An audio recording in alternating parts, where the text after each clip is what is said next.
Hello friends मु आज आपण मानक बतेबी मोबाइल बैटरी परसेंट किपरि ऑन करिवे। चलंतु स्टार्ट करिबा। प्रथमे सेटिंग को खोलंतु। सेटिंग ऐप को ओपन करिया पर टिके तळको स्क्रॉल करिवे। स्क्रॉल कला पर प्रथमे एठी गोटे देखियो आपण माने पाई जिवे डिस्प्ले। सेही डिस्प्ले ऑप्शन ऊपर क्लिक करंतु। डिस्प्ले ऑप्शन रे क्लिक कला पर एठी हमको केते गुरे सेटिंग देखा जिवो। एथरे हमर किछि सेटिंग करिवार नै। हमर जहा सेटिंग करियार अछि बैटरी रो परसेंट किपरि ऑन करिवे सेथमे तळको आउटे स्क्रॉल करंतु। स्क्रॉल कला पर एठी गोटे आपण मान देखियो पाई जिवे control center and status bar ताहा ऊपर क्लिक करंतु।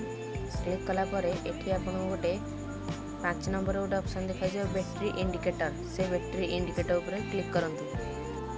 बैटरी इंडिकेटर ऊपर क्लिक कला पर आपण एठी तीनटा ऑप्शन देखिया पाइबे। तीनटा भितरु लास्ट ऑप्शन टी को चूज करंतु। चूज कला पर एबे आपण देखि पारथबे मो ऊपर स्टेटस बार रे हमर बैटरी रो परसेंट केते अछि देखा जाउची।